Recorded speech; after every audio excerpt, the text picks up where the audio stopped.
Hello, everybody. Friends and colleagues, welcome to the special lunchtime seminar at the Weatherhead East Asian Institute at Columbia University. This event is also co-sponsored by the China and the World Program and the APEC Study Center, all at Columbia.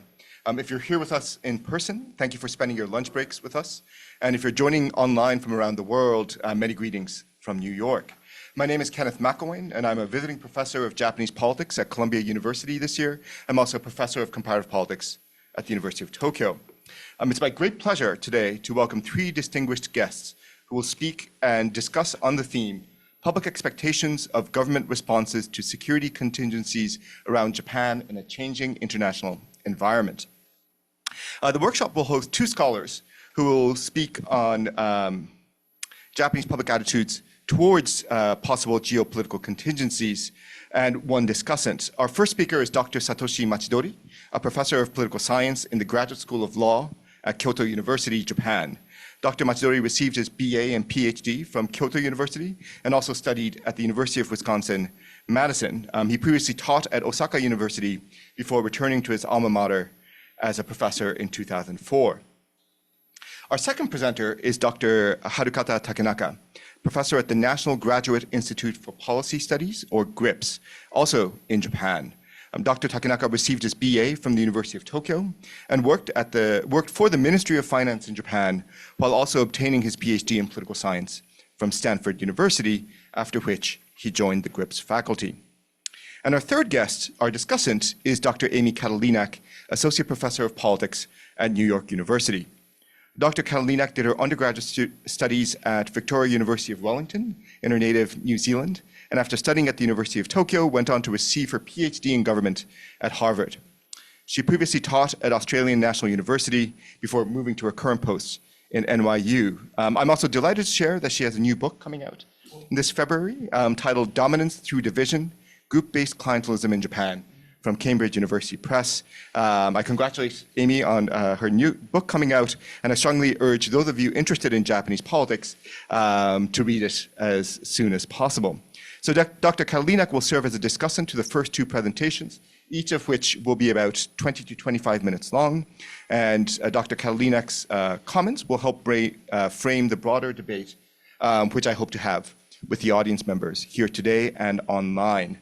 If you're joining us online, please feel free to enter any questions you may have in the Q&A box, which I will moderate. So with that, let me hand things over to our first speaker, Dr. Machidori.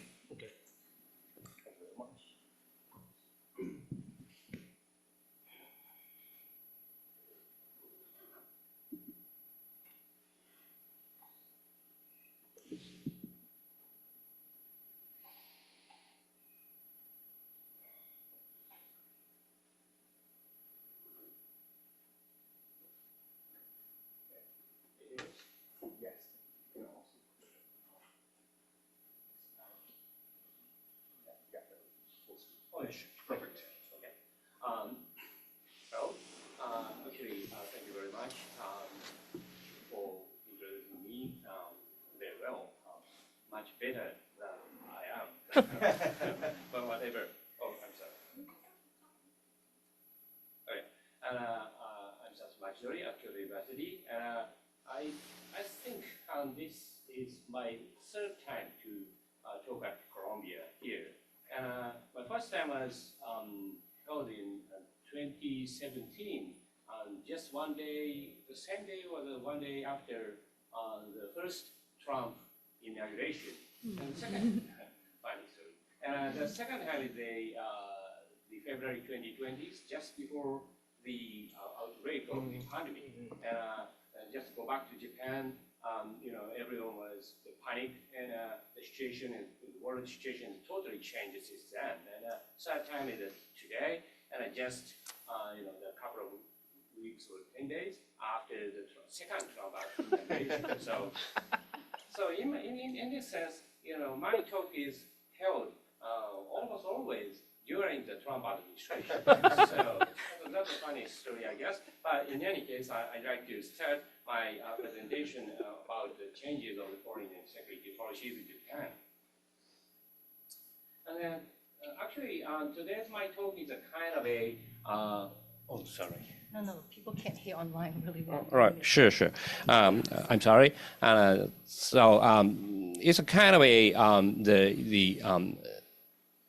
is a prelude of the Professor Takenaka's the great talk about his based on his experiments. However, I'd like to talk about the two major questions. How has Japanese foreign and security policies changed, particularly due to political reform during the 1990s and early 2000s, and why it happens. Relationship between institutional changes and foreign and security policies, including their making processes. And my final subject is to give the information about our project and online survey focused on voters' reactions to the current international environment, which Professor Takenaka will deal with next. Actually, the Japan experienced very impressive changes of foreign and security policies. This is a kind of a timeline since the early 1990s. The Gulf War happened in the 1991. It's a kind of the political defeat for Japanese government as well as the Japanese society in a sense. It came from the decisive, it's a kind of a decisive end of the traditional thoughts and the style of foreign policy and foreign policy makings. And then Japan pursued more active role to the international political environment. And for example, the 1992, Japan decided to participate to UN peacekeeping operations. Since then, a couple of times, or 4 or 5 times, Japan participated the peacekeeping operations around the world. And then the situation has gradually changed, and since 2006, the Japanese government and every cabinet pursued the value-oriented diplomacy. For example, the second Abe administration pursued the free and open Indo-Pacific strategy in 2016. Also, Japan experienced the transformation of the foreign and security policy making processes. And early 1990s, the foreign policy making process was unconnected to electoral considerations for rank and files, particularly the LDP members, and ideological and unrealistic confrontation between the governing party and the oppositions. But such kind of situation has drastically changed in the 1990s. It kind of the resurgence of the high politics in Japanese political scene, and this policy-making process is dominated by the prime minister, and so-called kante-shudo policy-making has been found in foreign and security policy-making processes. And rank and files accept prime minister's leadership, and opposition and media gradually roll the more active foreign and security policies in Japan. So this kind of transformation came from the comprehensive political reform during the 1990s in Japan. And in this kind, the age of reform in the 1990s, almost all the public spheres have been experienced the reform. For example, the electoral reform, administrative reform, and judicial reform, central bank reform, and devolution. And other related areas was also affected. For example, the education policy has been gradually and strongly affected by this kind of the institutional change of politics. And so what made this kind of comprehensive reform possible? And many people talking about the fever boom or mood of the public spheres in the 1990s. However, I don't think the fever boom or mood is not so has significant effect. Rather than that, there are tide of reform we had the tide of reform during the 1990s and early 2000s. And so this kind of tide of reform establishes the Heisei democracy today. And so I skipped some slides. So this is a kind of the general picture of the political reform since the 1990s. And so common fundamental ideas made each area's reforms. And so this is so comprehensive, but whatever, I skip some. Yeah, and connect to the foreign and security policy making, and actually the political reform during the 1990s has been the result of the changing of international environment. I mean. But as I mentioned, the Gulf War experience or the very hard economic confrontation with the United States and other European countries led strong criticism against Japan's free ride on liberal international order. And this kind of criticism was synchronized with more independent personalities in societies. So, it made much more responsible Japanese government as well as responsible Japanese general public in these days. So, and also relatively many people has a very strong expectations for new foreign policy and being more responsible and active player of international regime and including the military burden and a stronger relationship with U.S. policy, including the military operations. This kind of new foreign policy has been expected relatively many people by relatively many people, and so this kind of things is a result of the power concentration at the central government, and it came from the electoral reform. However, today, due to the time constraint, I skipped the major process of the electoral reform.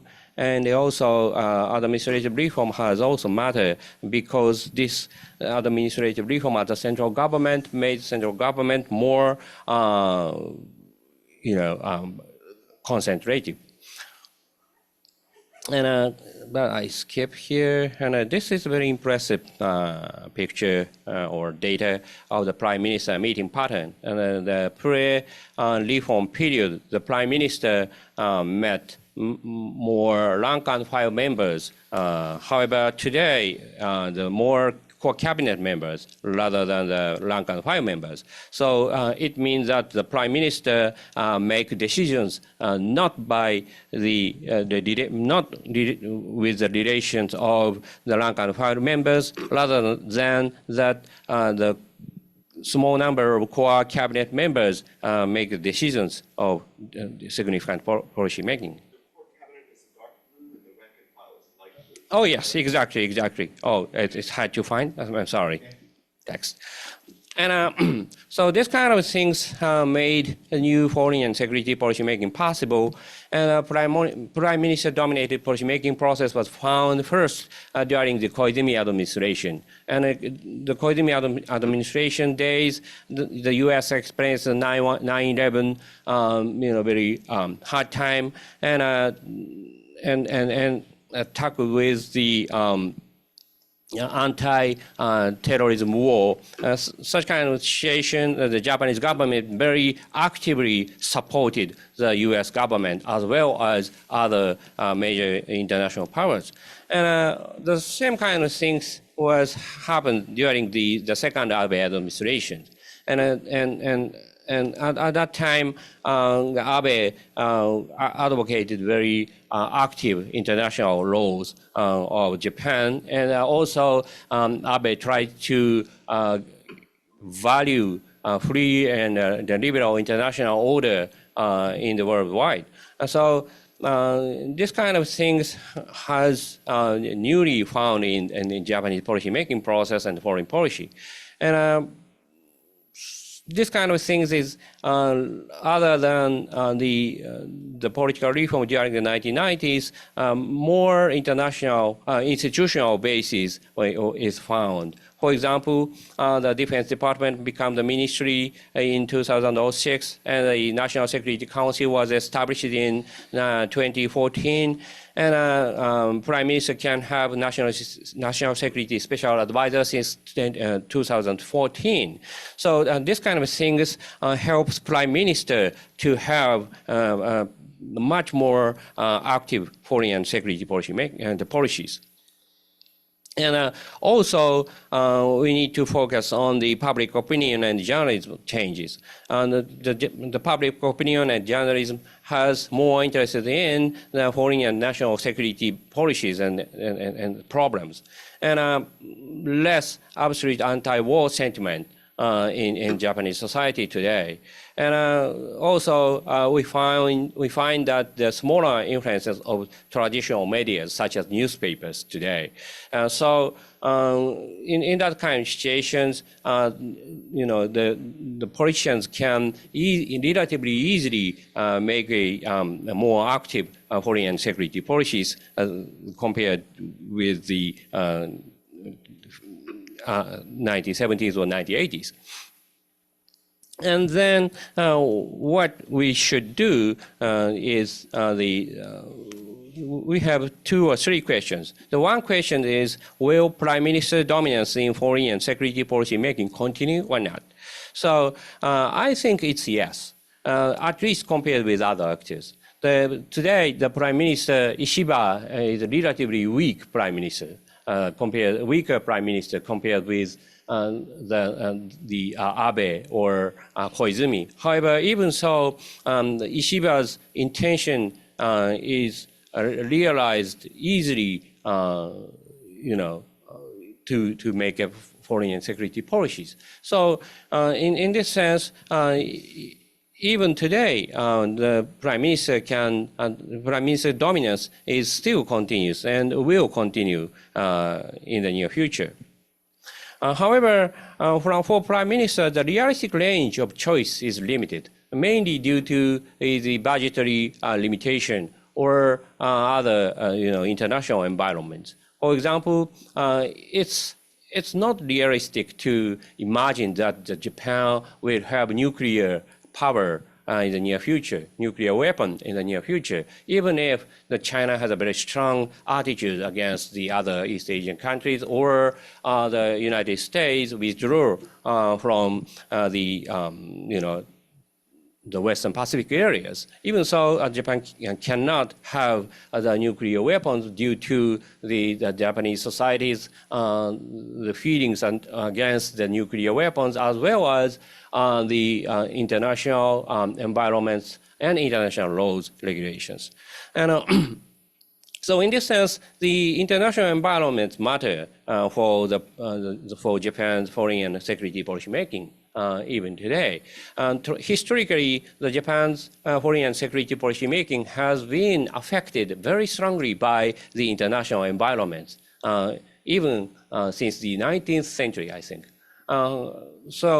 Because Japan needs to interact with foreign countries such as China, Korea, and the United States. So such kind of situation doesn't change and will not change in the near future. So the Japanese Prime Minister cannot escape that kind of international environment. So in this sense, the Prime Minister's dominance in the foreign and security policy making is clearly found. Even so, the Prime Minister is still the very experience the very hard limitations as to the range of foreign policy makings. And I'm not talk much about today. However, the local government has a veto. Local governments are veto players in Japanese foreign and security policy making. In particular, in case of the U.S. bases in Okinawa and some other prefectures. And local government has a strong power as a result of the another aspect of the political reform, the devolution. So the local politicians today has a very strong voice in relation to the central government. And in particularly the case of the foreign base and the U.S. Military base in Okinawa, the Okinawa prefecture governor has a very strong attitude against the national government policy line. So this kind of situation will continue, I guess, in the near future, because voters support these kind of politicians. And also, the Japanese general public, as well as some Japanese governmental actors, give very strong support for local autonomy. So local government should have their own voices. Is a kind of a undisputional subject for Japanese people. So in that situation, the local government can have their own voices quite easily. So this kind of situation will make the local government or local politicians veto players in the foreign policy making in the near future. And also, we need to care about the voters' attitude again about the foreign and security policies. And as I mentioned, the Japanese voters generally has supported the new lines of foreign and security policies since the early 2000s. However, I'm not sure whether or not this kind of support will continue. So this kind of things need to search. So this will be our focal point of the project. So our research focuses that point will be dealt with Professor Takenaka next. However, I will talk a little bit about that. So our research focus is that how Japanese voters react to the new international environment. And they clearly recognize some significant changes. And, in particular, uprising power of China in East Asia needs to new foreign and security policies. And also, wars in Ukraine and in Middle East will lead the Japanese voters to react new kinds of international environment. And it means it should focus on how voters allow active military laws in Japan.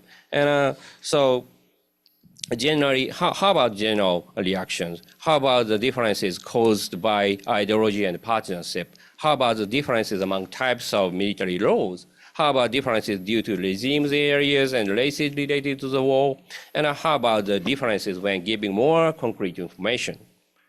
So these kind of things will be, searched by our online survey experiment. This experiment was done two-wave survey in December 2020 and this January this year. And the sample size is expected 2,000, and in reality, the 1,300 or so, whatever. But in any case, the expected number was 2,000. And the normal survey and experimental survey questionnaires, and designed mainly by the Professor Hanako Omura. She can't come here, and Professor Takenaka. And I just support 1% of the survey design, but in any case, and approved at Kyoto University and the GRIPS, and pre-registers at OSF, and this is the part of the empirical projects methods of analyzing liberal democracy research task force in the establishment of the information platform to support the liberal democratic order project at the LAWS, the Research Center for Advanced Science and Technology Open Laboratory for Emergence Strategies. It's very hard to remember, so I typed it, but at University of Tokyo.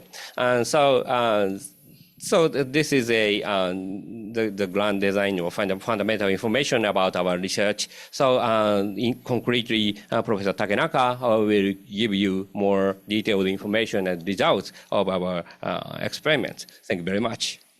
Thank you very much, Machidori-san. May I next invite Dr. Takenaka to speak?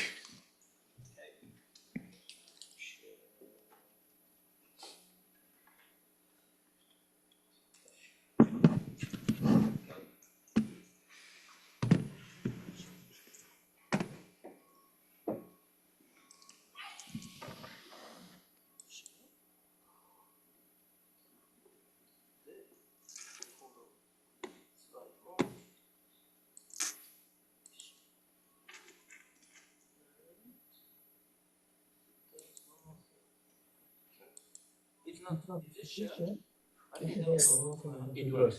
Yes. To share first. Actually, it's okay. Is it okay? Yeah.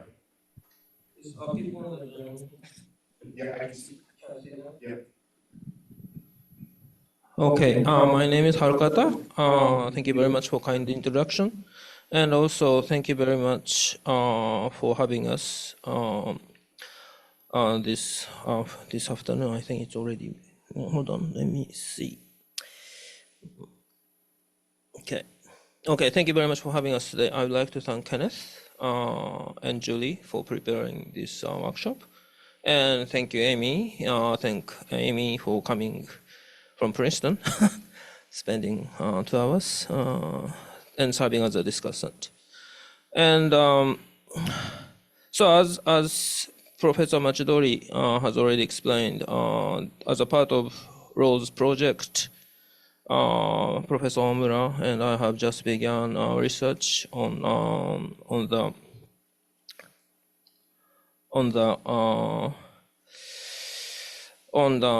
public reactions to possible security policies, and we want to just share with you some results fresh from oven. We have just conducted between the end of last year and the beginning of this year. And I think implementation of this kind of survey experiment reflect changes in our security policies, just as presented by Professor Machidori. And so there are two large questions and one derivative questions we address in this project. Among other questions, I mean, actually we address 4 questions, but I leave the third question. I do not address the third question in this presentation. So the first question we address is that we pose is, do democratic countries prefer to assist invaded countries if they are democratic rather than authoritarian? Okay, and the derivative, of course, we have practical contingency in mind, which is Taiwan contingency, and that is the derivative question.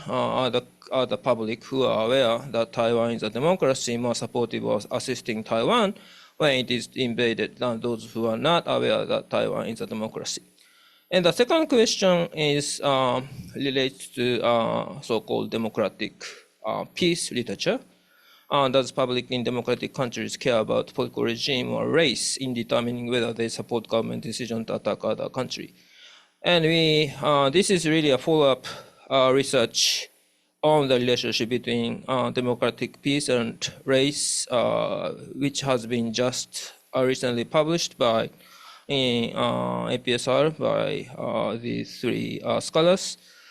And they claim that racial composition of democratic countries have some effects on democratic peace. But we hypothesize that respondents would exhibit an equal degree of reluctance to attack both Asian and white democratic countries, which would serve as evidence against the influence of racial factors. It's just a hypothesis, and we will show you how this hypothesis was validated or not. And so let's go to the first question. I repeat, how do democratic countries prefer to assist invaded countries if they are democratic rather than authoritarian? And This reflects previous research on the relationship between political regimes and security policies. Of course, democratic peace is there, and also and also some scholars have examined the effects of authoritarianism on security policies as well. Okay, and I don't recognize we have not so much research on the effects of the nature of political regime of invaded country on decision on democratic countries on providing assistance. And so we obviously have observed Ukraine war since 2022, and Ukraine has been regarded as a democratic regime. And reaction of other democratic countries often receive much attention, such as in voting on United Nations resolutions denouncing the Russian invasion. And often the reaction by democratic countries such as India or Indonesia receive much attention in how they voted in these resolutions. And when they abstain, mass media often start wondering why these guys are democratic, but how could they dare to abstain? And I think there's underlying assumption in that kind of argument that democratic country ought to help other democratic countries because they share same values. But I don't think we observe much rigorous research has been conducted on the effect of nature of political regime of invaded country on decision of democratic countries' decision on providing assistance. So let's do. So I thought, let's do an experiment. So democracies are more willing to assist invaded countries so our claim is that democracies are more willing to assist invaded countries when they are democratic than when they are authoritarian. And so we have two hypotheses, and I concentrate on these the first two hypotheses. And the hypothesis on Japanese voters' preference about regime type of invaded countries. If a country is attacked, more Japanese voters wish the government to take a particular security measure when they are informed that the attacked country is a democratic regime than when they are not provided with any information about the nature of the regime of attacked country. And if a country is attacked, more Japanese voters wish the government to take a particular military measure when they are informed that attacked country is a democratic regime than when they are informed that the attacked country is an authoritarian regime. Okay.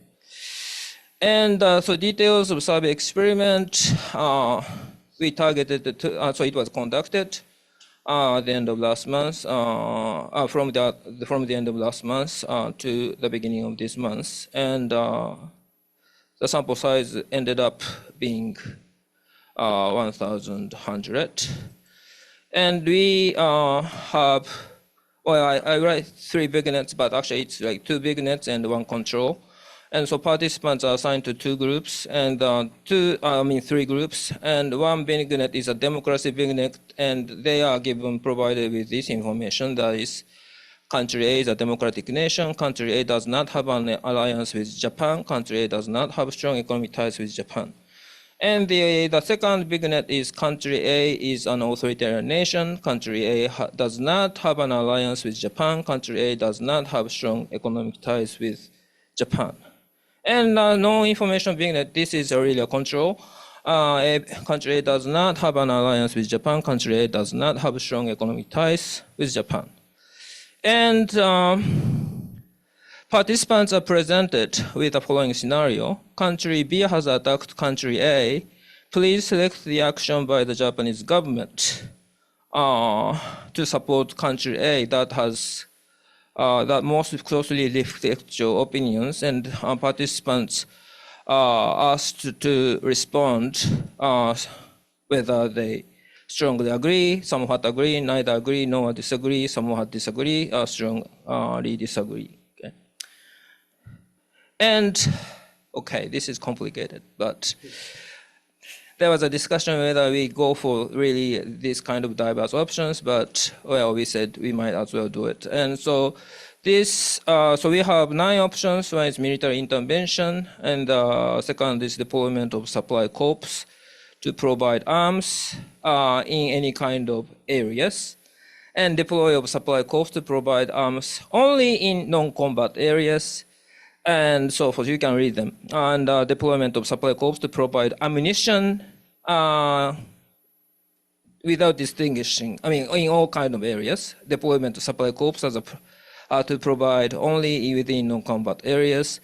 Deployment of transportations in all areas. Deployment of transportation units only within non-combat areas. And military aid, financial aid. Okay, and this reflects the reality of, real security policies options which Japan has at the moment. Okay, if the Japanese government declares a state of existential crisis, all of these options are available. Okay. If some other country is attacked, and it is really that kind of attack poses a vital threat to Japanese security, we can resort to these policy options. Okay. But there's other crisis we can declare. That is important crisis. Okay. Or 重要影響事態, and that kind of constrains our options. Okay, and basically we can help the attacked country in so-called non-combat areas, 非戦闘地域. So I wonder if the respondents really can make distinction. The part of the reason why we put this number of policy options is that we wanted to see if the respondents can really can make distinctions among these 3 9 options. And I have no time to go into that part of our research, but that is part of the reason. Okay, and.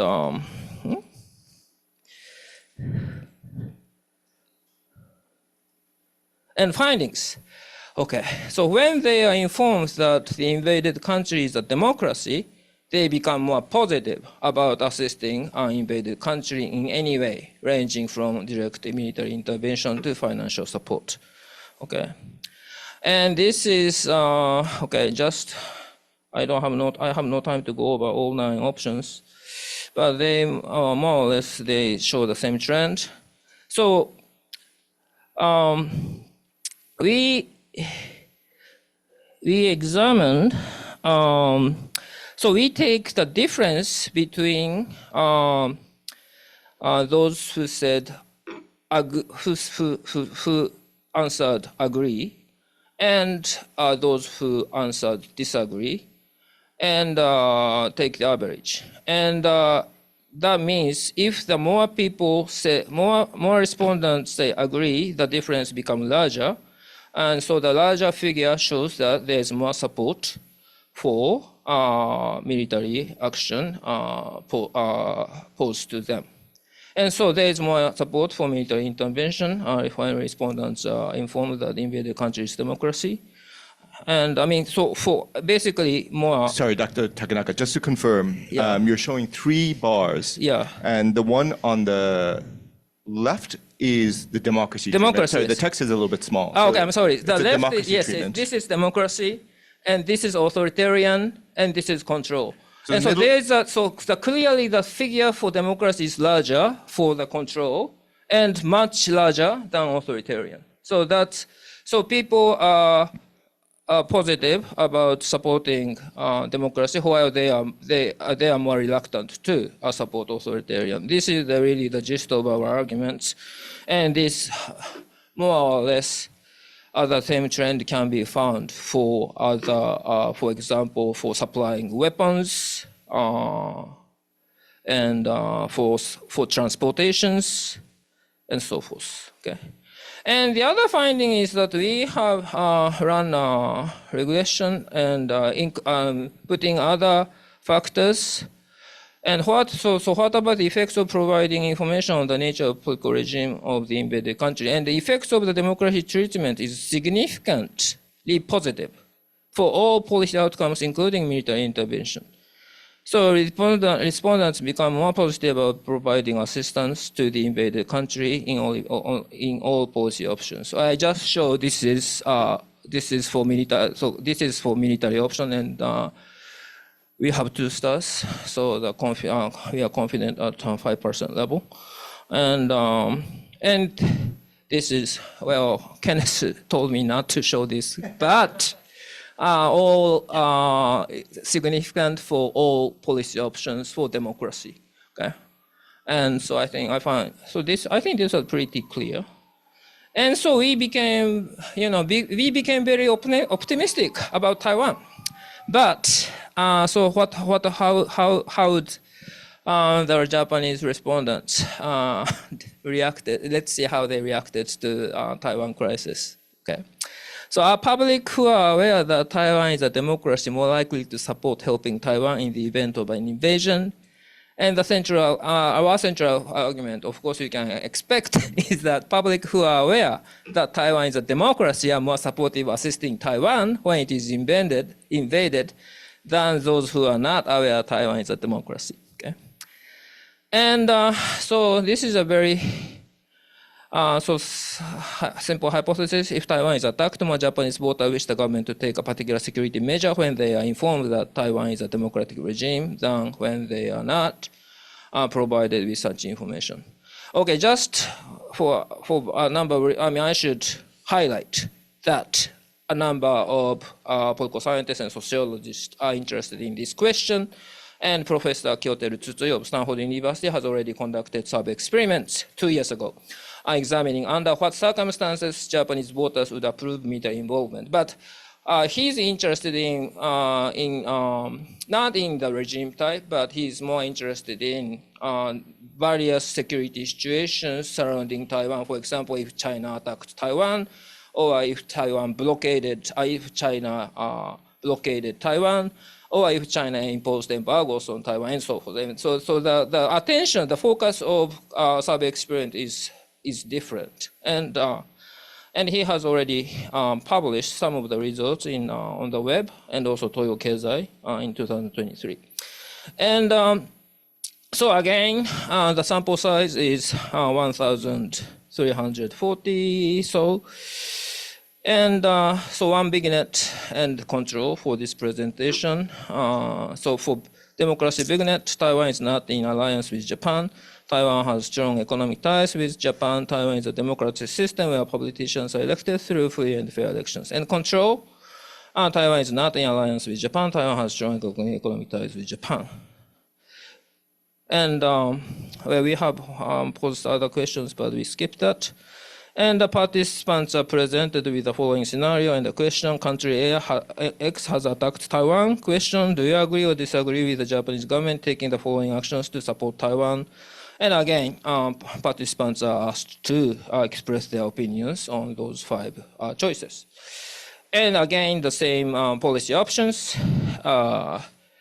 And findings is that we could not really validate our hypothesis. Okay? Not so much difference between democracy group and control group, and effects of the democracy treatment is not significant for all policy outcomes, including military interventions. So that makes me wonder why that happened, and maybe respondents may be already aware that Taiwan is democracy, so additional information may not have effects. So let's just see how, so this is democracy group and this is control group. No substantial difference, significant difference in their responses, and for all other policy options such as supply of weapons, almost the same support, regardless of, despite the fact we provided that Taiwan is a democratic country. Okay, so all policy, throughout 9 options, we don't see difference in the responses, and so we wonder why that happened. And and this is we want to discuss together with you why this happened, and maybe respondents may be already aware that Taiwan is a democracy. So additional information may not have any additional effects. Or, so that if that is the case, it may be necessary to change the design of the experiment in such a way to find out respondents' prior knowledge on the nature of political regime of Taiwan by such a following question, which word do you think correctly characterize nature of political regime in Taiwan? Democracy, autocracy, do not know. And we might examine how the responses from these three groups are different. Okay. And so, to be continued. So we will run more experiment soon. And so the second question is, does public in democratic countries care about political regime or race in determining whether they support government decision to attack other country? Again, I've said this is a follow-up research by Rathbun, Parker, and Pomeroy. You can see this in APSR. And so this really develops from the previous research on democratic peace. So, democracies do not fight each other. This is really established proposition. And the scholars have dug into the causes. And the Thomas and Weeks said it is really public opinion, and they ran sub-experiments showing that public opinion of democratic countries show strong reluctance to attack other democratic countries. So it's really the public opinion that matters. And this was, I think, and this, hold on, the Parker, Pomeroy, and others, these three scholars challenged Thomas and Weeks. And the core question is, they argue that citizens of democratic countries assume that population of democratic countries are a white race. And so what may be really happening is that citizens of democratic countries are really reluctant to attack other democratic countries, not because they care about the nature of political regime, but they care about because they are reluctant to attack other people who belong to the same race. Okay. And the findings, I think if you read the article very carefully, the finding is rather inconclusive because they admit the political regime, the democratic regime has an effect on public responses when they are asked whether their government should attack other democratic countries or not. But they say some of the alleged peaceful effects of democratic regime really come from individuals who are reluctant to attack white countries. Okay? So I wonder if this really racial composition matters kind of arguments are really valid. And since Japan is not a white country, I wanted to test if their arguments apply to democratic countries which have Asian as their population, and with taking Japan as a case. So so my original contention, which was Japanese voters are hesitant to support attacks on democratic countries, irrespective of their racial composition.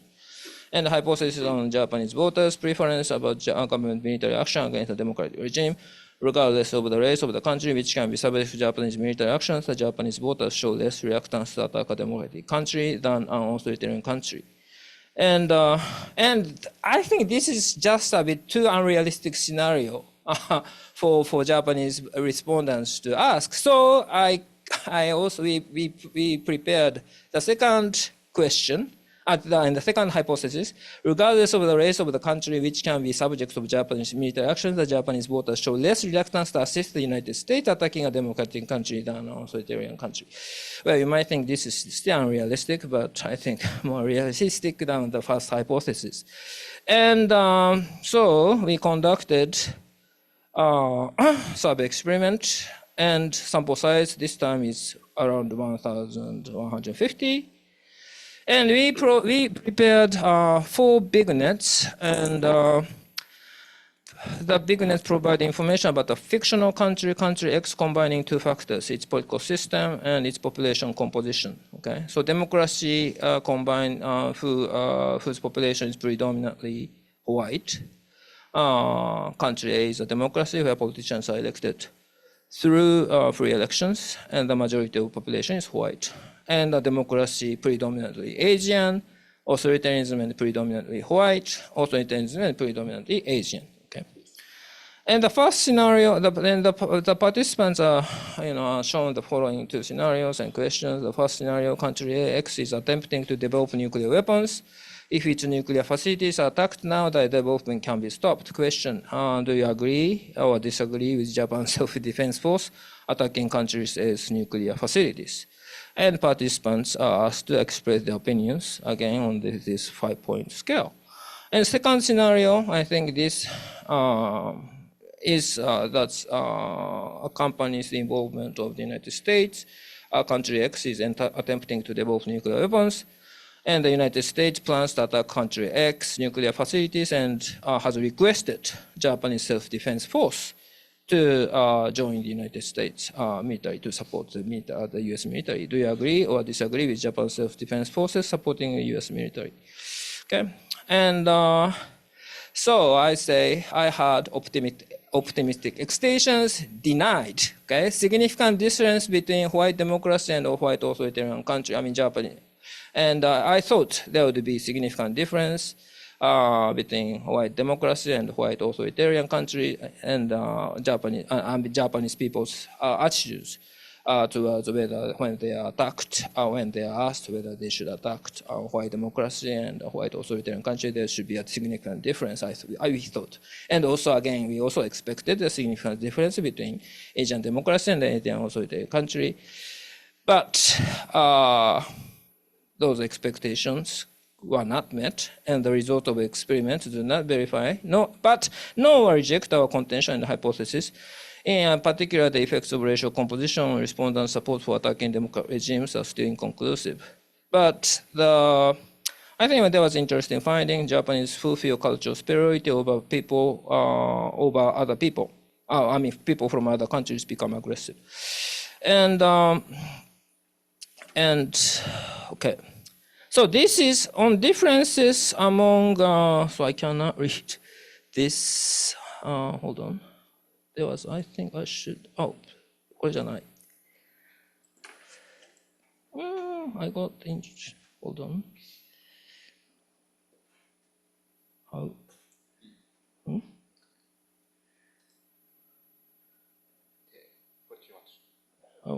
I wanna hide this, but it's okay. Can you?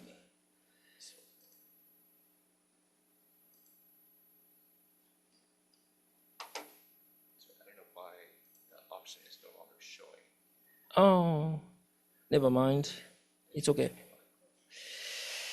So on differences between political regimes with different racial composition, I mean, what this show, again, this is authoritarian Asian, democracy Asian, authoritarian white, democracy white.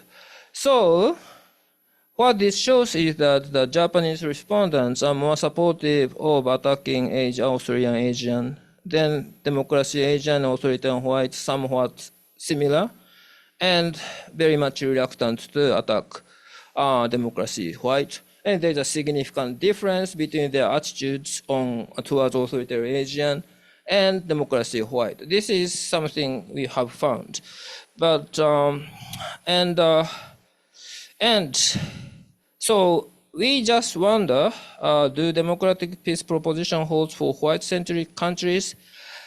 Okay, this is murky because it holds at 0.1 level, which is weak. Okay, so we carried out pairwise t-test results.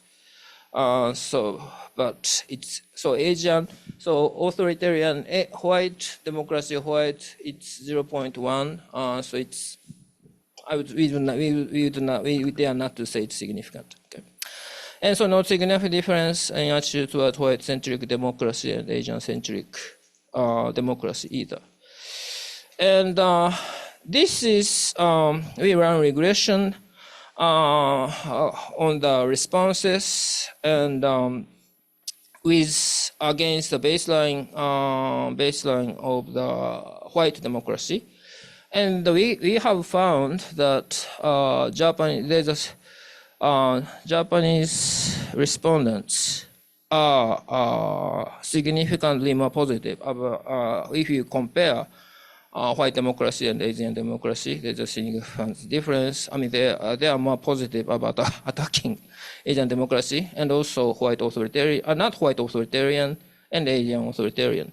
And so this culture is that those who feel cultural superiority to other nations, there's a significant, we have found that they become more aggressive, and it's significant.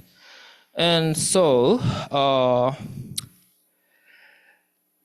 so why does this happen? It looks so we found some differences. So racial factors may explain the differences, or maybe when they are asked these questions, they may really start to imagine particular country, like Asian democracy, South Korea, Asian authoritarian country, definitely North Korea, or China, and white authoritarian country, Russia.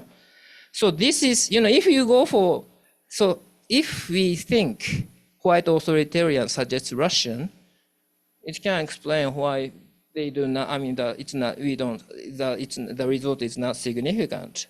But once United States attacks and helps to ask Japanese to help them, then it becomes significant. So see, it's like the people are scared of attacking Russia on their own, but when the Uncle Sam make a decision, I don't know how the respondents are making that kind of calculation, but that's an interpretation.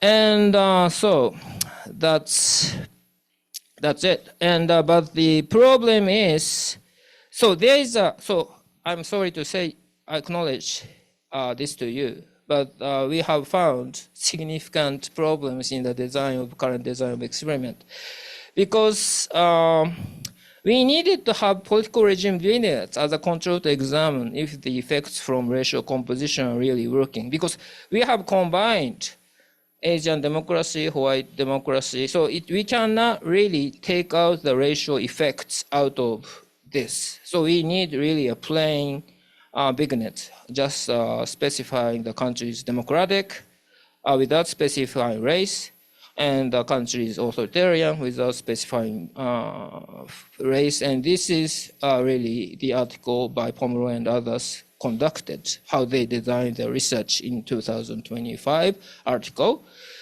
So we are going to run the second experiment, the second study, with these vignettes in place to detect the influence of racial compositions more rigorously. Okay.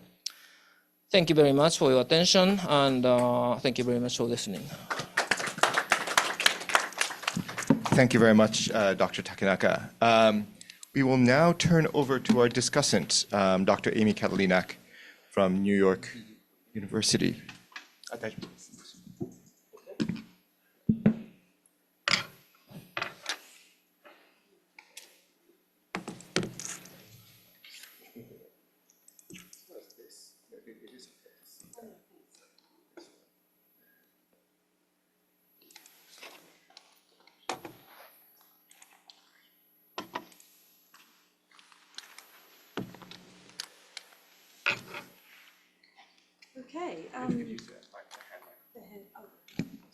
Okay, so let me start by thanking Kenneth and Columbia University's Weatherhead East Asian Institute for hosting me today. And most of all, thank you so much for the two scholars who shared your research with me. I really enjoyed reading it, and I'm happy to be here to be offering some comments. So my job today is to sort of set the stage for a broader discussion with all of you. And I'm going to do that by talking a little bit about what I see as the nature and scope of the contributions in the two papers, the two sets of slides that I read, and also offer a few suggestions about paths that the scholars could go from here. And I'm going to do this in reverse order. So I'm going to start with Takenaka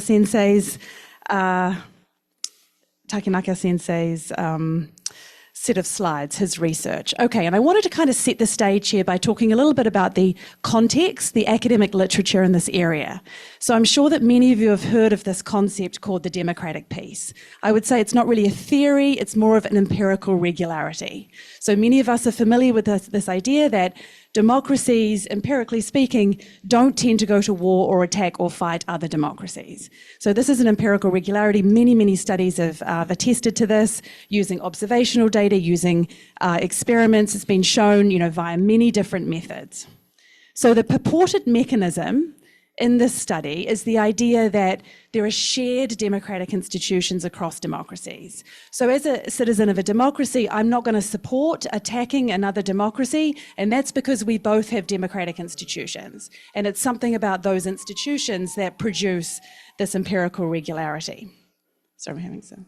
So, recent work, and this work has been, I think, sort of really important in this area, suggests that this entire body of work, this entire democratic peace body of work, could be driven by a confounder.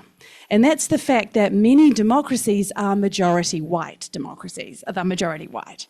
So the idea here, the confounder here, is that maybe people in democracies don't support fighting other democracies, not because of the shared democratic institutions, but because they're envisaging that the other country is majority white, like them, and that explains why we get this empirical regularity, i.e. it has nothing to do with democratic institutions. So this is the sort of literature that Takenaka sensei and Omura sensei are trying to speak to in this project. So this is the context. Okay, so they have two main goals, and they want to use the case of Japan to make two contributions. So the first goal is to try and weigh up the relative influence of democratic institutions versus race in people's reluctance to fight other democracies. And here their idea is, and I'm just going to summarize this, it's a little bit more complex in the presentation, but the idea is if they find that Japanese people are equally reluctant to fight against a democracy that's majority white and a democracy that's not majority white, then this suggests that people's perceptions that the other country is majority white is not explaining the results. Okay, so that's their sort of reasoning here. If they find there's no difference between the Japanese people's sort of support for attacking a democracy that's majority white and one that's not, then obviously they can conclude that the fact that the other country is majority white is not driving the results, and that leads more support to the idea that it's the democratic institutions that are driving the result. So that's the first way in which they want to contribute to this literature, using the case of Japan. The second way they want to contribute is they want to extrapolate from the democratic peace to consider a whole new hypothesis, which is sort of an extension of the democratic peace. And that's a very interesting hypothesis, very compelling, I think. And that's the idea that people in democracies are going to exhibit a higher willingness to help a country that's attacked by another country when that country is democratic versus not. So this is, I think, a new hypothesis. I haven't seen other work on this hypothesis, so this is very interesting to me. So I want to say something about the first goal and something about the second goal. So the first goal, I have to confess, I'm a little less clear on what you're going to be able to say about the democratic peace with this first goal. And I guess just sort of one sort of bottom line thought I have is that if there's all this research establishing that it's racism that's driving the unwillingness to attack other democracies, if that research was conducted on other democracies, then if you show that Japanese people don't hold those views, they don't hold those racist views, then maybe that's not going to do too much. I just don't see what the contribution is to the democratic peace literature. I was just thinking you might not be able to sort of rehabilitate that theory using one country if a lot of the other research is done on the other countries. You might be able to say something that like Japanese people uniquely, well, I mean, not uniquely, but Japanese people may have a higher degree of commitment to democratic institutions. They may be sort of really committed to democracy. They may be more swayed by the fact that the other country is a democracy than people in other countries. But that just strikes me as a little bit more of a Japan contribution. Like that's very interesting to me, and that should be published, and that's very interesting. But I just don't know what the contribution would be for the democratic peace theory there. So the contribution could be narrower. So on goal number 2, now this hypothesis is very compelling to me, and I think you should work on this. But I wanted to say a little bit about why I think an experiment might not be the way to go for this. And so I just wanted to set, like, sort of, everyone here may be familiar with experiments. Some people may not be very familiar. So just to provide some background here. So often in political science, we want to know the effects of a treatment on an outcome, right? We are interested in the effects of, in this case, democracy. So an experiment is useful because it allows us to decide or randomly assign different levels of a treatment to different people or different people, and then observe the outcome. And if the assignment of those different levels of the treatment is random, and we later observe differences in the outcomes across those groups of people, then we're going to be able to say that that is due to the treatment. So that's the sort of intuition behind an experiment, and that's why they're just so commonly used now in political science, and that's why they're very compelling. But in this case, you're not asking people, like you're not actually assigning the treatment. You're asking people to imagine a treatment. So you're asking people to imagine a country that's a democracy versus not, or a country that has close ties to Japan versus not, a country that's an ally versus not. So you're asking people to kind of conjure up an abstract notion of this country, but you're doing this in a very specific historical context, and you mentioned that toward the end of your presentation. So you're doing this in a specific context, so people are going to think about, when you tell them, imagine a democracy, they're going to think about a democracy. And when you say, imagine that democracy is attacked by another country, they're going to be thinking about recent countries in the world that have attacked, you know. So I think your results from this experiment are very likely to be confounded. There's this other thing, people are abstracting, people are thinking about Taiwan, Ukraine, Israel, they're thinking about sort of Russia, they're thinking about other countries. And so I think answering this question with an experiment, it's going to be vulnerable to people's imaginations about which country you're talking about. And so my suggestion here, and I don't know how this is going to go down, but I think whether people in democracies exhibit a higher willingness to help a country that's the target of an attack when they're told that country is a democracy, I think it's a very good research question. I think you should work on that. However, I suggest an observational study. And that I know that's kind of very different from what you're doing, but you know, there is a large literature. I remember reading this paper in graduate school. I don't work in that area anymore, so I haven't really engaged, but there is a lot of literature on public opinion in liberal democracies. So you could get citizens of democracies, and you could look at, like, you know, public opinion polls that are conducted on many countries at once. I know Ben Goldsmith, Yusaku Horiuchi have worked in that area with these huge data sets, and you could try and work out if citizens of democracies exhibit more willingness or more sympathy toward other countries when they're attacked, when those countries are democracies. Okay, so that's the first. So the second suggestion I have, I've talked about context and imagining these democracies, these other countries, and how that might confound your results. So my second suggestion is for you to lean into that context. So embrace that context. I think that you should ask very specific questions. So I think, like, as you talked about, Kio's work people are so interested in this, the answers to these questions of whether and to what extent Japanese people would support the government's use of the self-defense forces to defend specific democratic countries under attack, like Taiwan. I think there's a lot of interest in that question. And we don't know enough about what Japanese people would support, and also what Japanese people think about whether and to what extent people in other democracies feel similarly. So I think those questions, there's a lot of interest in those questions, and the importance of those questions is derived not just from the democratic piece, but also from what's actually happening.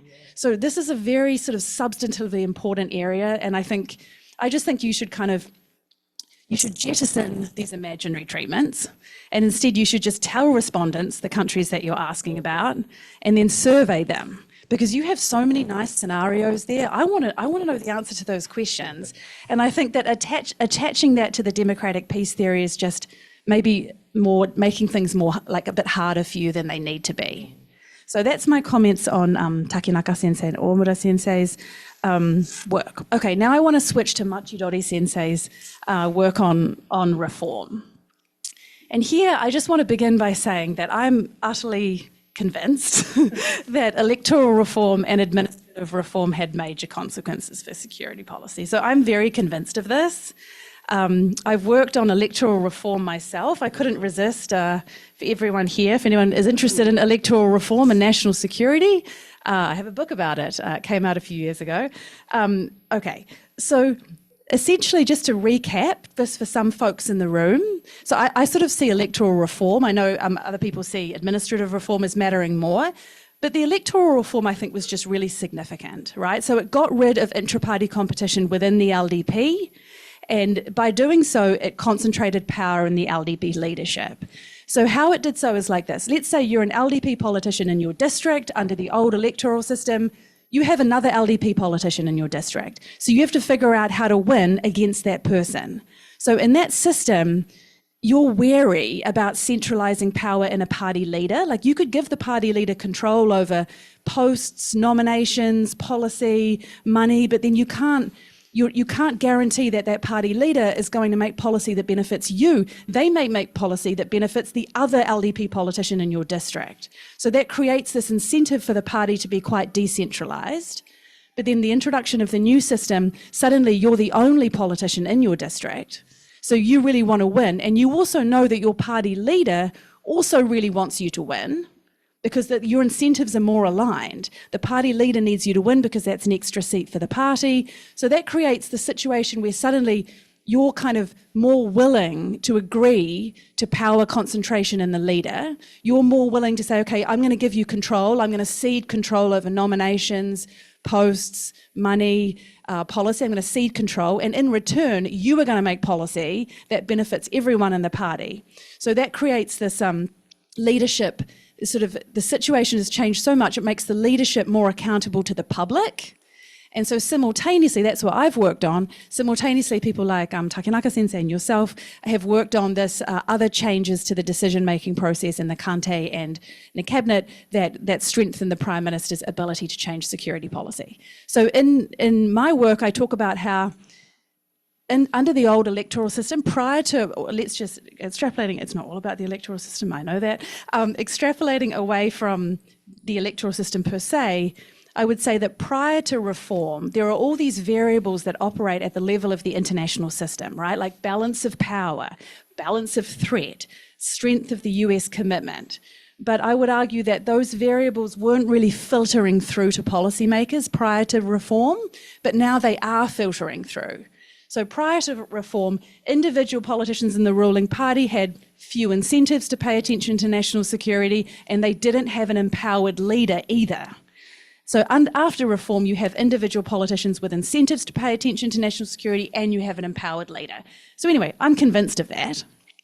Because I talked about methods a little bit when I talked about Takenaka sensei's work, I also feel like I have to talk about methods here. So I think demonstrating the effects of a political reform is very challenging. And that's because of the following sort of problem that we're probably all familiar with here. So unless a reform is rolled out in a staggered fashion, the problem with a reform is that all the units are treated at the same time. So there's one electoral system. Suddenly everyone gets another electoral system. And so this type of study, it would be different, by the way, if like some of the country got treated with the electoral reform and other countries were still using the old system, then you could kind of conduct some comparisons. But in this situation, you've got all units being treated at the same time. So I think this is vulnerable to the possibility that any difference you observe after the treatment is due to, another variable that changed at the same time as the treatment. And because political reforms, and you talk about this, we talk about this, this is not something that I think you would disagree on, but political reforms are themselves the product of other variables. And so you've got these other variables changing, then you've got reform, and then any difference in outcome, is it because of the reform or is it because of the other variables? You don't really know. Also, the other problem with demonstrating the effects of reform on security is that, which I think is a little bit underappreciated, in the literature, is that there, like, no two security situations are the same. So it's very hard to kind of compare outcomes before and after reform. Like, you have Japan, you know, it faces security threats and politicians are doing things about that. Then there's a reform. It faces the same security threat, kind of, but then politicians do something else, but the threat's not the same exactly. So anyway, it's challenging. Okay, so I wanted to offer, I think, sort of two areas of inquiry. So I think you, from what I got from your slides, you're interested in taking the post-reform environment and considering how, like, public opinion matters and the Prime Minister matters, etc. So you're not necessarily interested in demonstrating the effects of the reform, and you're more interested in, like, this post-reform world. What are the variables that matter here?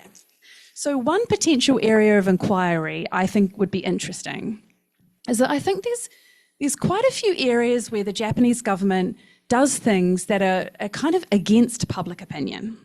I mean, flouting public opinion may be a little bit strong, although on some issues it does flout public opinion. So we're probably all familiar here with the fact that there is broad support now in Japan for married couples having separate surnames. So there's quite a lot of support for that. There's also quite a lot of support for same-sex marriage. However, the Japanese government has not made progress, and that they have not sort of bowed to public opinion in those areas. I'm thinking back to the restarting of nuclear reactors. Just recently, we had the release of the wastewater from Fukushima, and people wanted, you know, more explanation of that. That was just last year.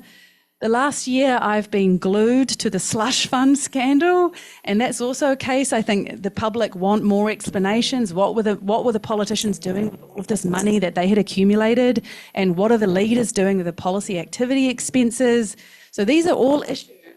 In my number cards, I mean, the government said that they were not going to make they were not going to make it mandatory. Now they're making it. I could kind of go on about this, but I think there is some evidence, like there's evidence that the Japanese government it's not so sensitive to public opinion in some areas. But I think it is sensitive to public opinion on security. And that's really interesting. And I don't think we fully understand, you know, why that is. So there are some exceptions. So the reinterpretation of the Constitution for collective self-defense. So there are some exceptions, right? But it's not immediately obvious to me why. Like, the public does care about security, of course, but I wouldn't say they're kind of overly. The level of interest, I think, is maybe a little bit lower. So anyway, and also the tax hikes for defence spending as well. Like, they were sensitive. Kishida said we're going to increase defence spending by 43 trillion yen over the next 5 years. And then he deferred obviously that needs to be funded by a tax hike, but then he was sort of sensitive to public opinion on that and withdrew that, although now the Ishibara is changing that now. But okay, that's one area of inquiry. The second area of inquiry that I think is interesting is this relationship the LDP has with the Komeito. So an area that I've done some work on is how Japan's current electoral system creates these incentives for the LDP to team up with a small party and then use the small party's votes to help their candidates win in the single seat districts. So I worked on that for quite a long time. So since 1999, the LDP has been in a coalition with the Komeito. Okay, so we are frequently told, and LDP, like, the leadership has also suggested that the Komeito acts like a brake. Well, I don't know. I mean, I've seen some politicians allude to this, but yes, we are told that the Komeito acts as a brake on security policy. But in other areas, the LDP ignores Komeito preferences. So does the Komeito wield influence over security policy, or is the LDP using the Komeito's opposition to avoid policies it doesn't want to do for another reason? Like, that's a very kind of trying to understand how much influence this small party has over LDP security policy, I think, is an interesting question. And one of the reasons I think it's an interesting question is because there's sort of a possibility that another party might join this LDP Komeito coalition. So I used to think this coalition was just totally. So I used to think that the LDP and the Komeito, it was just going to continue. But now I think that the aging nature of the Komeito supporters, like I think it's going to continue, the coalition, but I don't know if that's going to be sufficient to get the governing coalition the same majority in every election, which means that another party might come on board, and Nippon Ishin and DPP, what they think about security. So security might matter. So anyway, that's a second area of inquiry that I think is interesting. Thank you so much for the chance to engage with your work. Thank you so much, Dr. Katalinak. I'd like, we have till 2 o'clock, so we have some time. We have a question that's come up from the Q&A online as well. But since we do have a bit of time, would you like to quickly respond to Amy's comments? Yeah. Particularly because they were detailed, for both of you, if you would like. And then let me open it up to the audience. Okay, thank you very much, Amy Sensei, for your wonderful comments and also encouragement.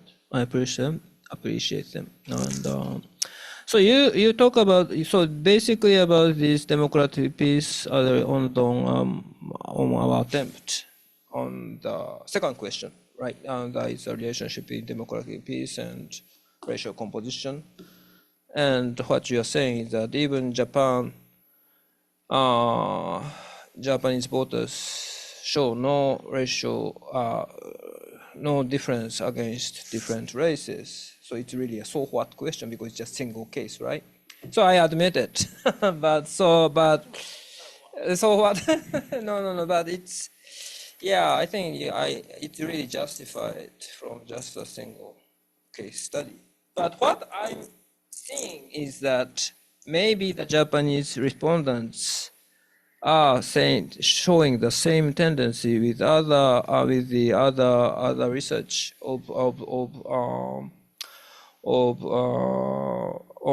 this. It's really what matters is not democracies, but what matters is race. And maybe some Japanese, I don't know, it's very sensitive, but they may see some racial tendencies. That's unfortunate for me personally, but that may be happening because I don't know. We have to find this out, anyways. Okay. So and also for the about you are like it seems to me. I thought that for the as regard to this first question. Thank you very much for encouragement about democracies prefer to help democratic countries if the invaded country is democracy. You suggest go for observational, and I think, of course, if we do the experiment, it is really confounded by reality. But I still think any kind of experiment, maybe.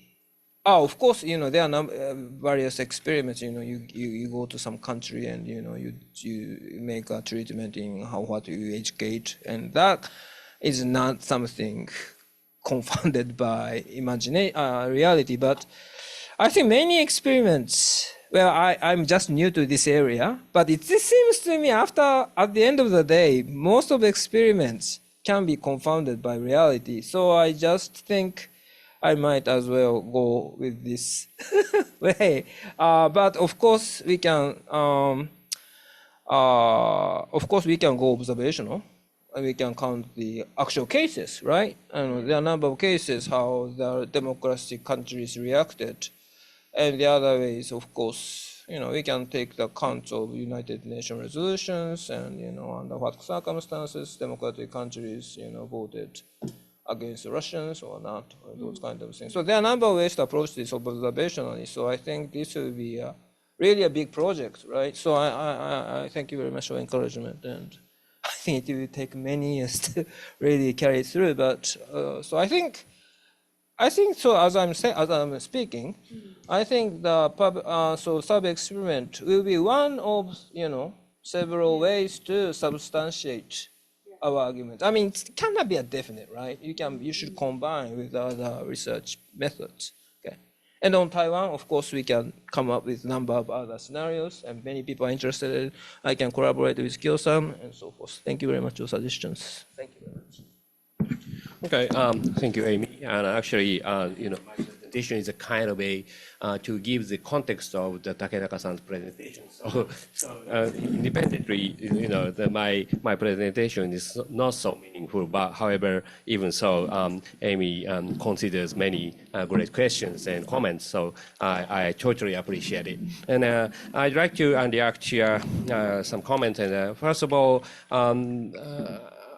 you talk about the significance of electoral reform rather than the administrative reform in the policymaking process of Japan transformation. But I agree with you. But at the same time, the contents of the policy largely came from the results of the administrative reform. The Prime Minister can use the more centralized administrative process by as a result of reform. So in this sense, we need to focus more on the administrative reform's effects when talking about the change of policies. And also, you talk about it's very hard to find the real effects of the political reform is not so easy. Actually, it's very hard to find the real effects or the pure effects of the political reform is very hard. I agree with you, Jane. However, I think it's a kind of a, I think it's not the causal relationship stuff, rather than it's a kind of intercurrence or something. The one reform and another reform is at the same time it happens, and the transformation of the policy contents is also happens almost the same time. It's not the causal, even not the causal relationship. We can find the intercurrence, the happening the same time or same trend. So this kind of finding the causal relationship is also a significant role in political science. Today, the many political scientists focus more on the causal relationship. However, we need to focus more on, I think we need a little bit more on the such kind of intercurrence or the same kind of trend of directions the things happen in reality. So this is another question. And also, I'd like to talk a little bit about the role of Komeito in the foreign and security policy making. I'm not sure, but I don't see there has been so much significant role of Komeito in foreign and security policy making. The Komeito often tries to stop or speed down the LDP's active foreign and security policies in many cases. However, it's not so successful in many cases. And also, Komeito tries to give some hurdles, such as the parliament approval or something. It's totally meaningless. Because almost always, the Japanese governing parties has, majorities in both houses, and so in this sense, it's meaningless. And the Komeito doesn't or has never imagined the minority government just as today. So without imagining about the minority government, Komeito tries to set the parliamentary approval. It's a kind of hard to understand. I cannot understand why it tries to do. So I am not sure I reply all the questions or comments Amy raised.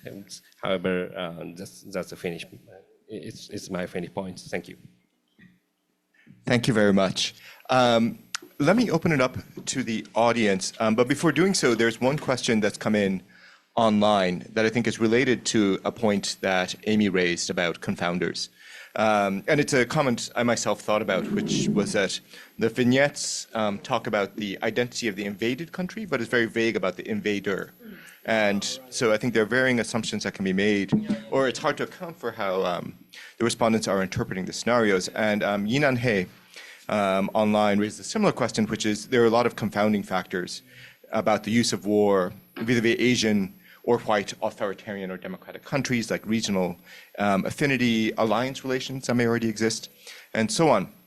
And so what she proposes instead is, in a new experiment, I think preserving a range of questions about preferences on attacking or supporting countries of different regime types and compositions, but then also including follow-up questions that ask respondents why they choose to support or attack, whether it's because of regime type, because of race, or other interests that may exist. And some people use open-ended question boxes and then use variants of text analysis to summarize it, but I think you can also include a simple question that asks people to tick off what factors matter to you in supporting the policy.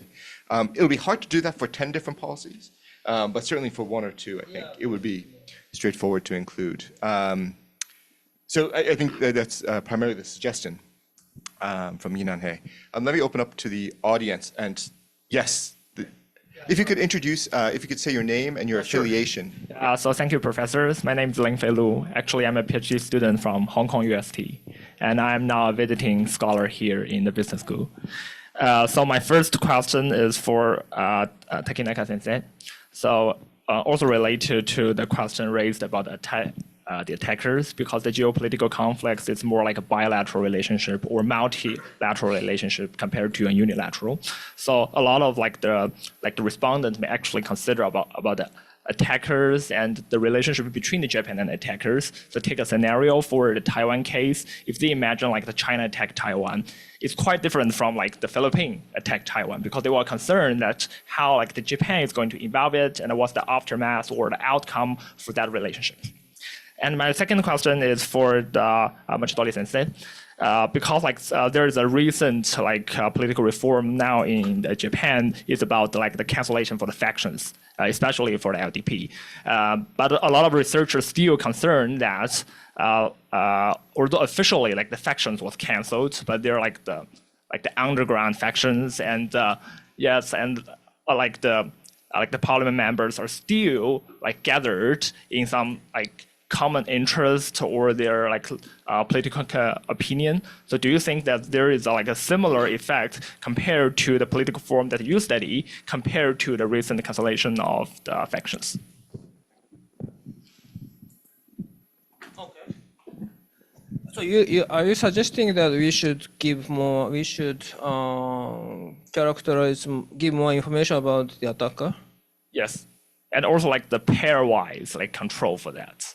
So it's they imagine that there is a very strong country with a dominant the military powers. So they may fear that Japan is actually being actively affected by that support.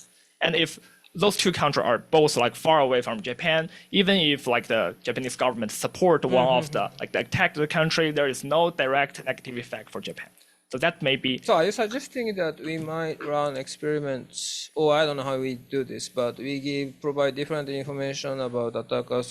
This attacker is has a strong economic ties with Japan, and is I don't know, is authoritarian. But there's other attacker country which doesn't have a strong economic ties with Japan, but also authoritarian. And how do you respond? Yeah, actually, you have to have already done part in this, because when you consider the U.S. force is participate in support of that. Yeah, right. So actually, the Japanese respondents may actually consider if the U.S. has already participated in that.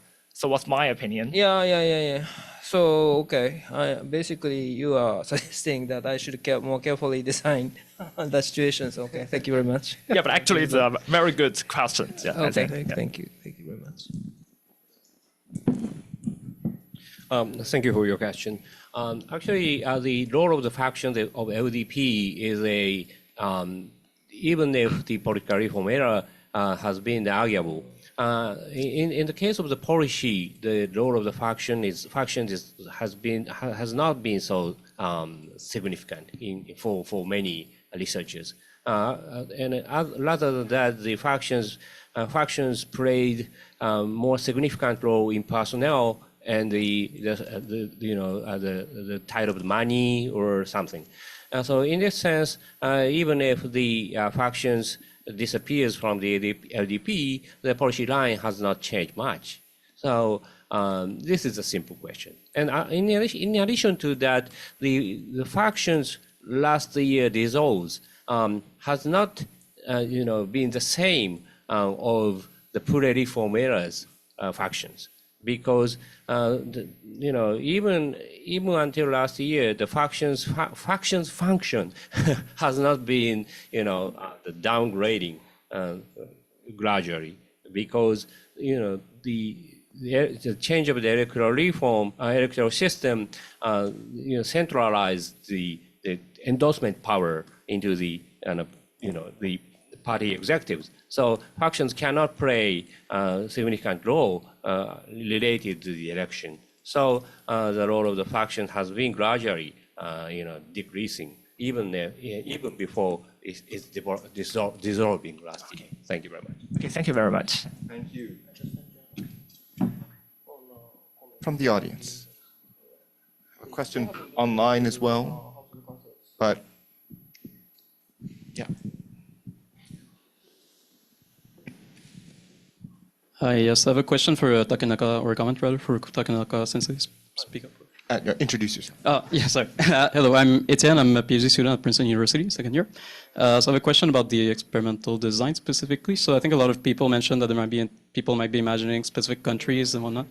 I think this echoes another comment too, but maybe when you say maybe a white country is developing a nuclear program, then probably only, so Russia and US already have nuclear programs, so you're only thinking of countries in Europe, then maybe, even in terms of distance, probably Japan doesn't feel any threat from that. Japanese people really don't feel any threat from that because it's too far, and they would have seen the ICBM technology to even reach Japan, and then, so why bother? It might be, it seems to me like the racial element might just be it's hard to say if it's due to any racial affinity or any threat perception caused by geography or something like that. So I wonder, instead of asking them to imagine a specific country, why don't you just tell them, why don't you just create fictional countries and then tell them that you could, how to say, like, if you're going to go with the fictional scenario completely and not give them any real country, then why not just go all the way and just make up countries and tell them this is the country where it's located and is doing this, as opposed to making them try to imagine a fictional country, but then they end up imagining a real country. I think you should either have a real, you should either go full fiction or full reality, but you can't really go halfway, because then you end up with this problem that people,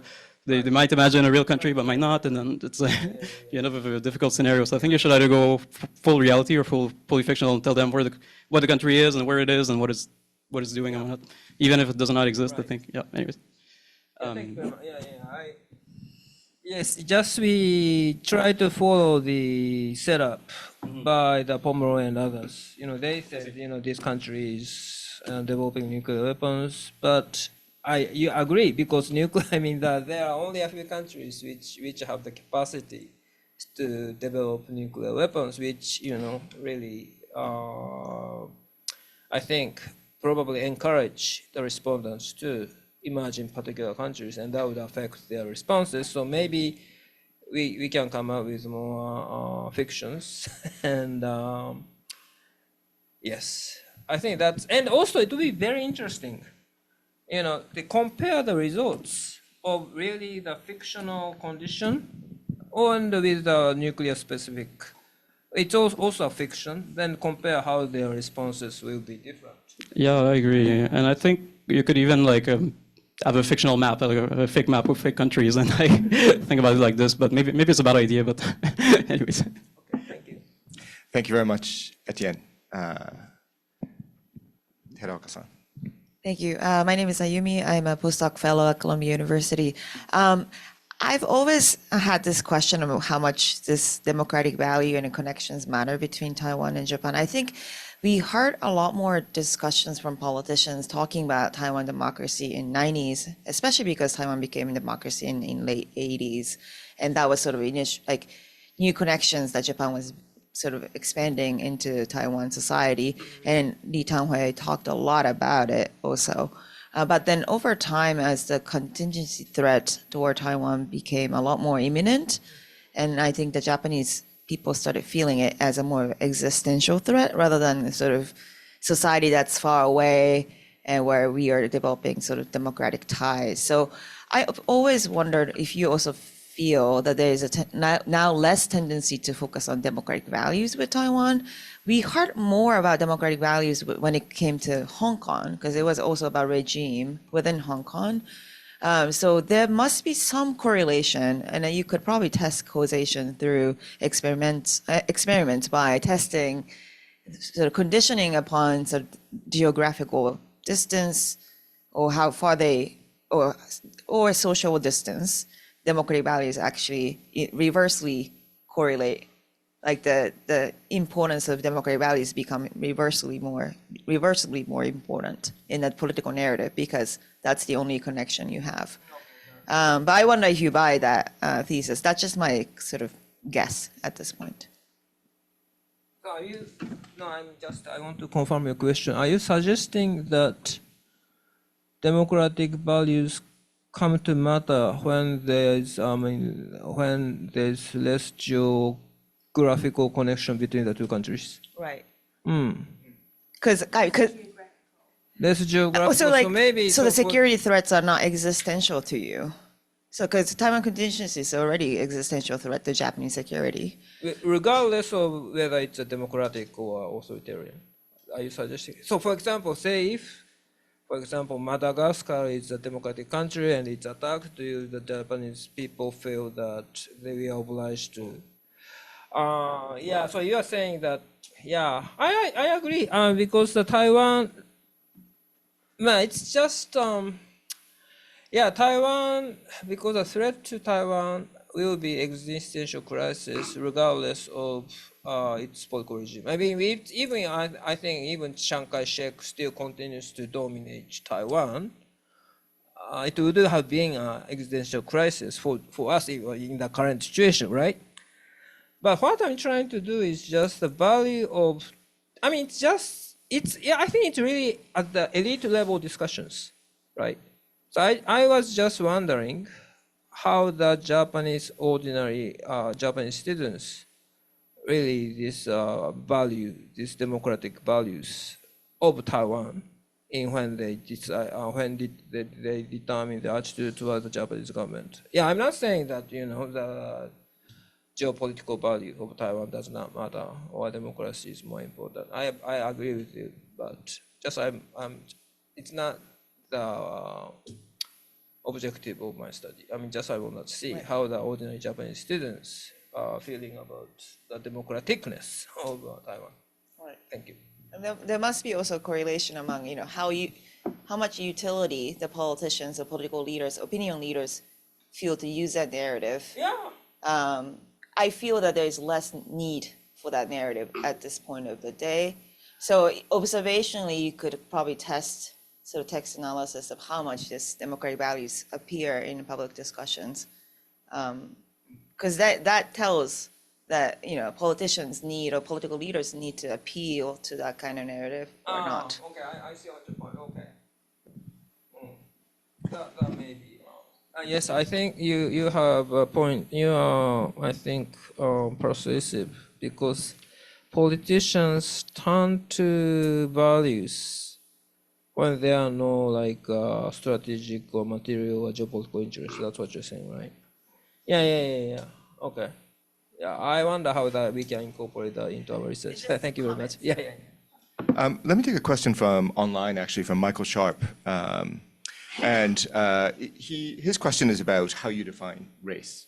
And he notes how is race being defined for the participants in the study? Japan has a long history of embracing and distancing from Asia for utilitarian reasons, including the invention of a concept of a Japanese race that's distinct from Asia. So how do you think about race, and how did you ask concretely the respondents about race?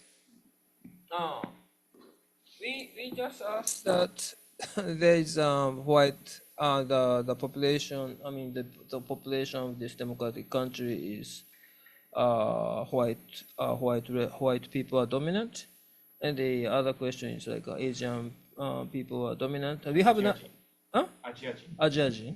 We have just said Asians, and so we have not really given the precise definition of what makes race.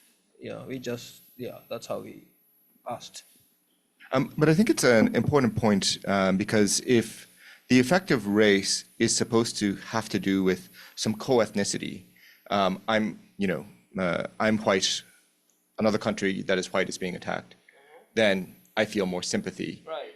But when Japanese respondents hear a country with Asian people is being attacked, will they necessarily feel sympathy? I think that's it's actually a very important question, but also a thorny question that perhaps may be helped with additional questions about people's sense of ethnic identity in the next round of the survey.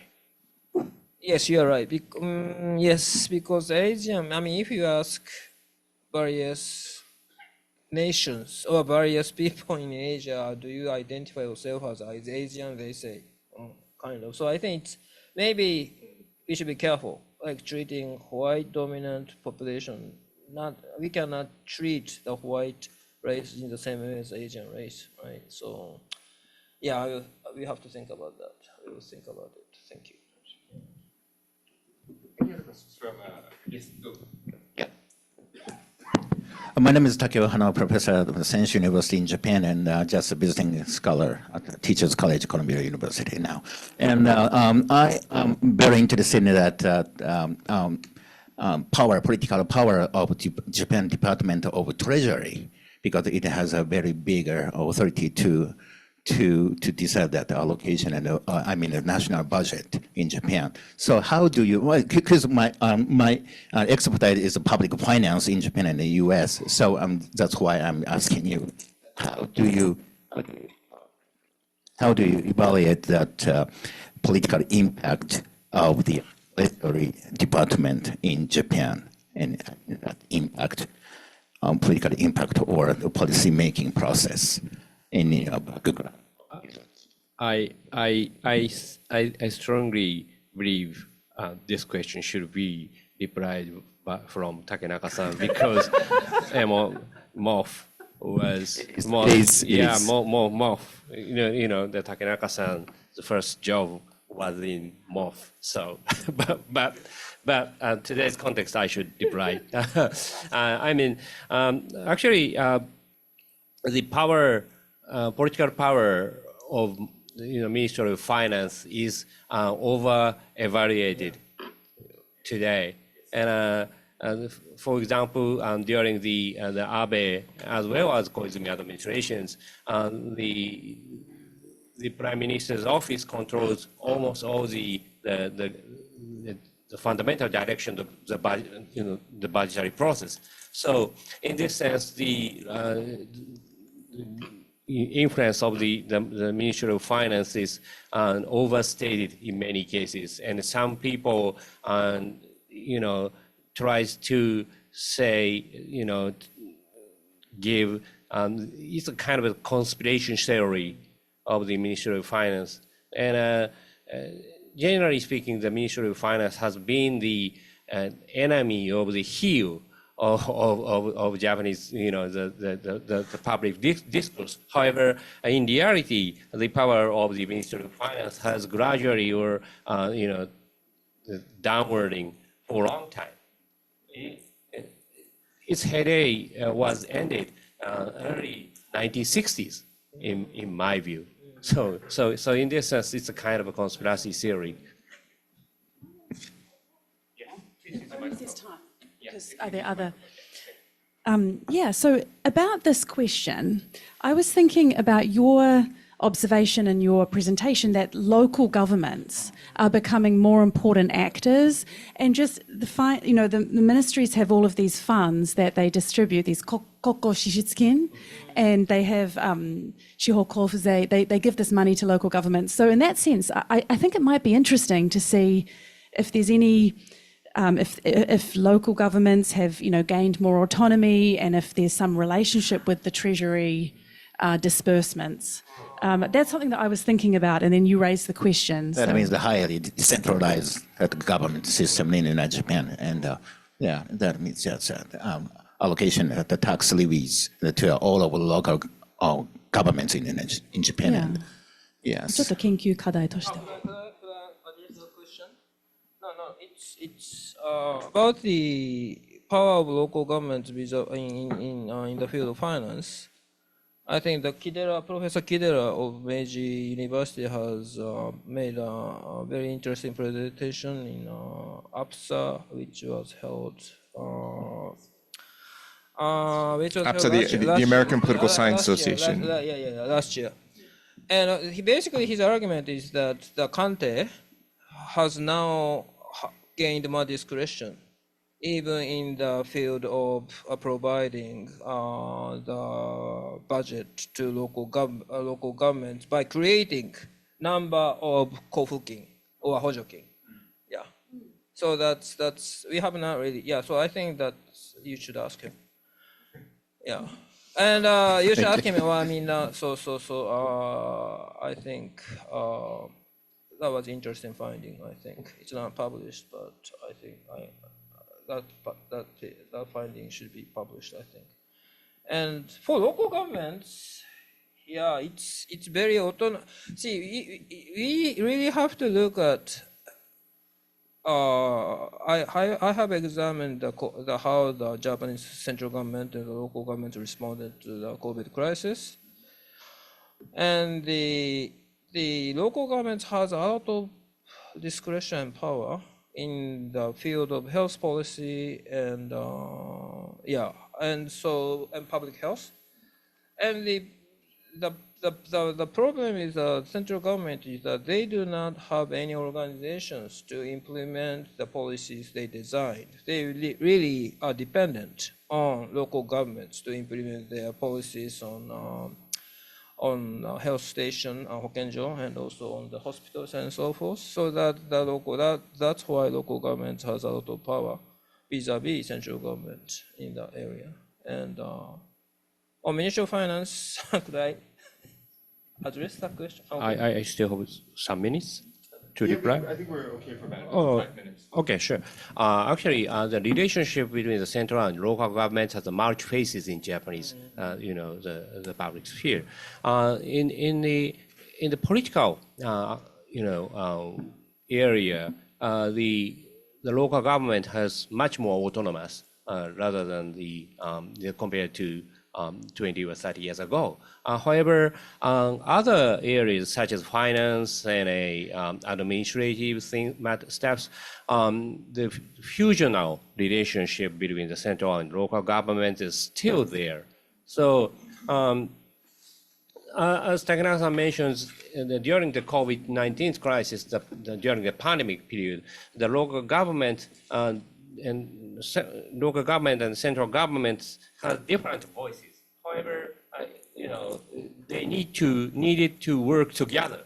So in this sense, it's a kind of a coordination problems happened between these two governments. So this kind of situation is often found today in many policy fields.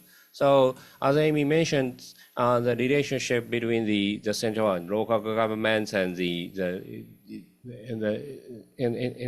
its relationship with some central government ministries such as Ministry of Finance will be the significant research subject in the near future, I guess. Thank you very much. Time for one more question. If anybody on this side of the room, for example, would like to ask a question, not to force it on you, but since I see my students sitting in front of me, would you like to ask a question, or you don't have to?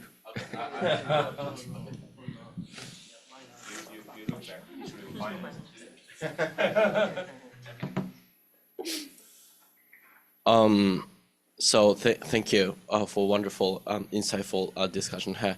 I'm Yuki. I'm a second year master student here at the Weatherhead. I'm actually Professor McCowan is my supervisor now.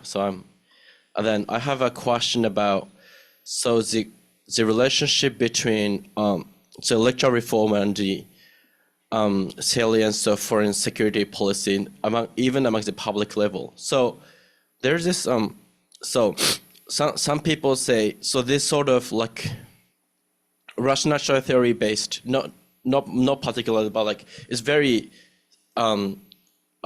plain explanation. So election reform happened, and then foreign policy became one of the top agendas among politicians. But then other people say that might be not be the biggest reason for the salience of foreign security policy. Other factor can factor in also, one being so the rise of China also, and then so the information filtered through media coverage, right? So how would you how would you evaluate those factors, and then how would you like rate them, like in terms of how salient each factor is?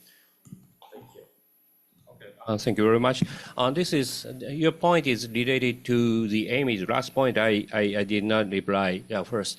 The general public are not so interested in the security policy always. But national government needs to decide many things related to the foreign and security policies. In this sense, the centralized and the powerful chief executive mean much, I think. Even if general public has no interest in the security or foreign policies, the prime minister and some other related actors can decide active foreign policies and security policies due to the result of the electoral and administrative reform. This is my point.